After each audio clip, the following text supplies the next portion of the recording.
नमस्कार दोस्तों, BJMH education centre YouTube channel में आपका स्वागत है।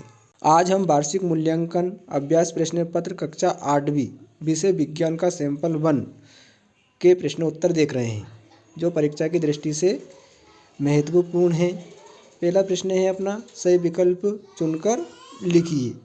इसमें पहला प्रश्न है, खरपतवार हटाने की प्रक्रिया है, तो इसका सही उत्तर होगा बा वाला, निराई। हाइड्रा में प्रजनन होता है, तो हाइड्रा में प्रजनन मुकुलन द्वारा होता है, तो आ वाला से उत्तर होगा इसका। उसके बाद में थर्मोसेटिंग प्लास्टिक है, तो इसका उत्तर, इसमें 4 ऑप्शन दे रखे हैं, तो इसका सा वाला उत्तर होगा बेकेलाइट। ईंधन के अपूर्ण दहन से कौन सी गैस उत्पन्न होती है, तो 4 का बा, कार्बन मोनोऑक्साइड। उसके बाद में प्रश्न क्रमांक 5 है अपना, धनुष को खींचने के लिए धनुर्धर द्वारा लगाए गए बल का उदाहरण है, तो यहाँ पेशी बल का उदाहरण है। प्रश्न क्रमांक 2 है, रिक्त स्थानों की पूर्ति कीजिए। सूर्य के सबसे समीप का ग्रह है, तो इसका उत्तर आ जाएगा बुध। हैजा के द्वारा होने वाला रोग है, तो हैजा जो है जीवाणु द्वारा होने वाला रोग है, तो रिक्त स्थान में जीवाणु आ जाएगा।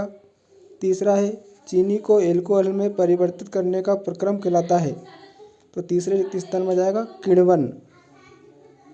चौथा है, धातुएं अम्लों से अभिक्रिया कर गैस बनाती हैं, तो हाइड्रोजन। प्रश्न क्रमांक 3 है अपना, अति लघुत्तरी प्रश्न, स्थिर विद्युत बल किसे कहते हैं, तो इस प्रश्न का उत्तर देखते हैं हम। एक आवेशित वस्तु द्वारा किसी दूसरी आवेशित अथवा अनावेशित वस्तु पर लगाया गया बल स्थिर विद्युत बल कहलाता है। उसके बाद दूसरा प्रश्न है, तारामंडल किसे कहते हैं, तो इसका उत्तर देखते हैं। पहचाने जानने योग्य आकृतियां वाले तारे के समूह को तारामंडल कहते हैं। उदाहरण, सप्तऋषि, तारामंडल, ओरायन आदि। उसके बाद में प्रश्न क्रमांक 3 है, कोल तार के कोई 3 उपयोग लिखिए, तो कोल तार के 3 उपयोग, संश्लेषित रंग बनाने में, दूसरा फोटोग्राफिक सामग्री बनाने में, तीसरा प्लास्टिक पेंट बनाने में, चौथा औषधि बनाने में आदि।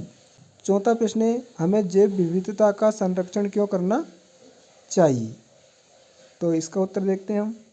जैव विविधता का संरक्षण हमें इसलिए करना चाहिए क्योंकि इससे पृथ्वी पर हमारा जीवन है, इससे पर्यावरण प्रभावित होगा, इसका कुप्रभाव हमारे जीवन पर पड़ेगा। प्रश्न क्रमांक 5 है, जरायुज जंतु किसे कहते हैं, 2 उदाहरण लिखिए। मनुष्य, गाय एवं कुत्ते जैसे जंतु जो शिशु को जन्म देते हैं, उन्हें जरायुज जंतु कहते हैं। 2 उदाहरण, गाय, कुत्ता आदि। प्रश्न क्रमांक 4 है, लघुत्तरी प्रश्न। लघुत्तरी प्रश्न में पहला है, सर्पी घर्षण स्थैतिक घर्षण से कम क्यों होता है, व्याख्या कीजिए, तो इस प्रश्न का उत्तर है, सर्पी घर्षण स्थैतिक घर्षण से इसलिए कम होता है क्योंकि जब कोई वस्तु गतिमान होती है तो उसके पृष्ठ को उतना समय नहीं मिल पाता है कि वे फर्श के संपर्क बिंदुओं में धंस सके, अतः इस सर्पी घर्षण स्थैतिक घर्षण से कम होता है। उदाहरण, किसी बाक्स में गति उत्पन्न करने की अपेक्षा पहले से गतिमान बाक्स की गति बनाए रखना सरल होता है।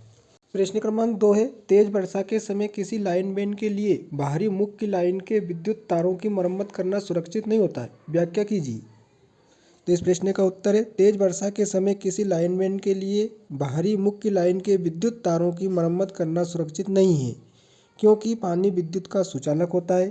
तेज वर्षा के समय जरा भी विद्युत लीक होने की दशा में लाइनमैन को करंट लग सकता है और उसकी जान तक जा सकती है।